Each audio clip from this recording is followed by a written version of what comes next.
ये कहानी एक ऐसे जघन्य हत्याकांड की है जिसने पूरे देश को हिलाकर रख दिया था। किसी को भरोसा नहीं था कि शहर के इतने बड़े कारोबारी की बेटी को कोई इतनी दर्दनाक मौत कैसे दे सकता है। लोगों को हैरानी तब हुई जब कातिल ने मरने वाली महिला की हत्या करने के समय उसकी चीखों को रिकॉर्ड करके सुन रहा था। रविवार 27 जुलाई 2014 कानपुर उस समय भी रोज की तरह कारोबार में मशरूफ था।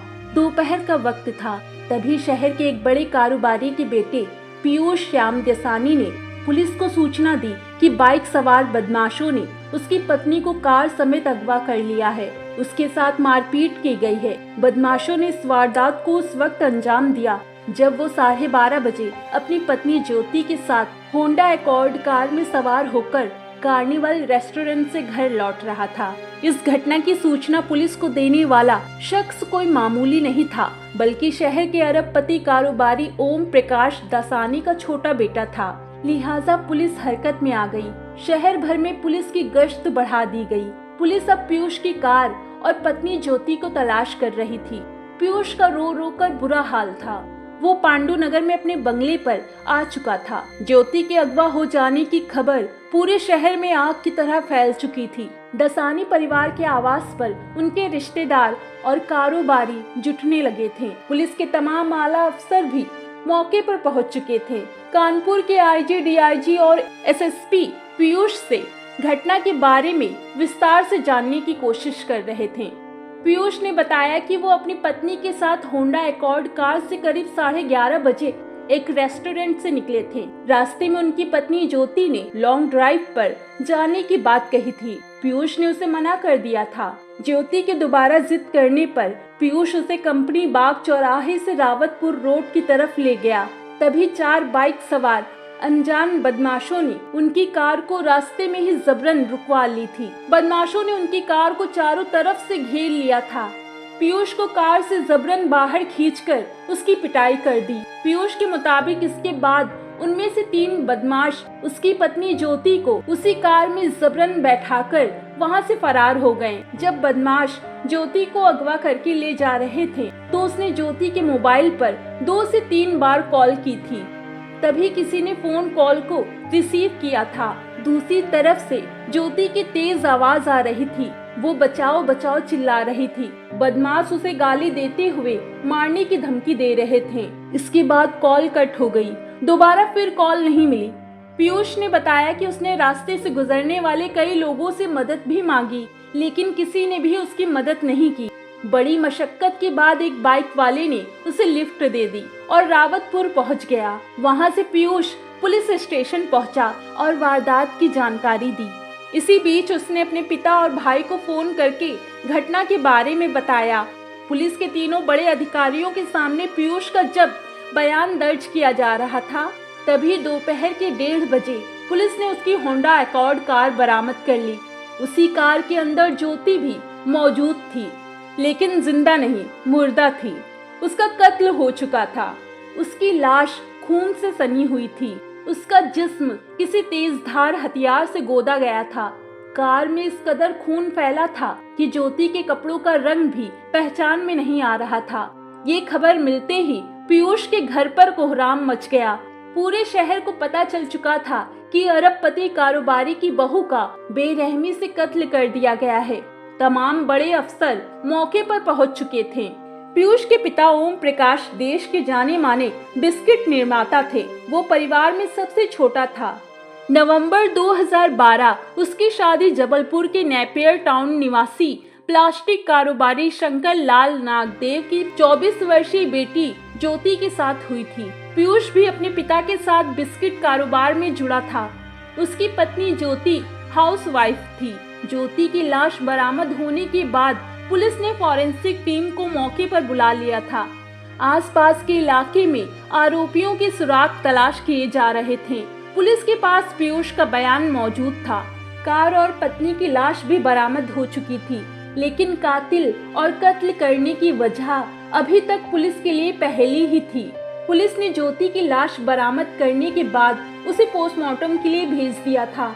वहां पता चला कि ज्योति का कत्ल किसी चाकू नुमा तेज धार हथियार से किया गया था। उसके शरीर पर चाकू से गोदे जाने के एक दो नहीं बल्कि 17 निशान थे। कातिल किसी भी हाल में उसको जिंदा नहीं छोड़ना चाहता था, लिहाजा उस पर एक के बाद 17 बार वार किए गए थे, या यूं कहें कि उसके जिस्म को छलनी कर दिया गया था। हर तरफ से खून रिसकर जमता जा रहा था। अभी तक पुलिस के हाथ इस मामले में कुछ भी नहीं लगा था। हालांकि जांच जारी थी। उधर ज्योति का पोस्टमार्टम हो चुका था। पीयूष और उसका परिवार भी पोस्टमार्टम केंद्र पहुंच चुका था। इस दौरान पुलिस अफसरों ने गौर किया कि वारदात के वक्त और पोस्टमार्टम के समय पीयूष ने अलग अलग टी शर्ट पहन रखी थी। पुलिस इस हाई प्रोफाइल केस में छोटी से छोटी बात पर ध्यान दे रही थी। इसी दौरान पुलिस ने उस रेस्टोरेंट की सीसीटीवी कैमरे फुटेज भी खंगाली, जहां वारदात से पहले पीयूष अपनी पत्नी ज्योति के साथ खाना खाने के लिए गए थे। फुटेज देखने पर पुलिस को एक अजीब सी बात देखने को मिली। पुलिस ने पाया कि पीयूष और ज्योति वहां खाना तो साथ बैठकर खा रहे थे, लेकिन दोनों के बीच बिल्कुल भी बातचीत नहीं हो रही थी। इसी दौरान पीयूष लगातार किसी से फोन पर बातें कर रहा था। पुलिस ज्योति और पीयूष से जुड़े हर पहलू पर नजर रख रही थी। कानपुर के आईजी के मुताबिक पुलिस के पास पीयूष पर शक करने की कई वजह थी। पहले तो पीयूष ने डिनर के वक्त कोई और टी शर्ट पहन रखी थी, जबकि पत्नी के पोस्टमार्टम के वक्त वो दूसरी टी शर्ट पहनकर आया था। दूसरी वजह ये थी कि पीयूष ज्योति को अगवा करते वक्त बदमाशों ने उनके साथ मारपीट की थी, लेकिन उसके शरीर पर चोट के कोई भी निशान नहीं पाए गए थे। तीसरी, अपहरण की सूचना देने में पीयूष ने 1 घंटा क्यों लगाया था, और वारदात के करीब ही महज 500 मीटर दूर एक पुलिस चौकी भी मौजूद थी। चौथी वजह ये थी कि पीयूष के बयान में एक रूपता नहीं थी। ज्योति के कत्ल की सूचना उसके घर वालों को भी दे दी गई थी। इसके बाद जबलपुर के प्लास्टिक कारोबारी शंकर लाल नागदेव अपनी पत्नी और बेटे के साथ कानपुर में मौजूद अपनी बेटी के ससुराल में पहुंच चुके थे।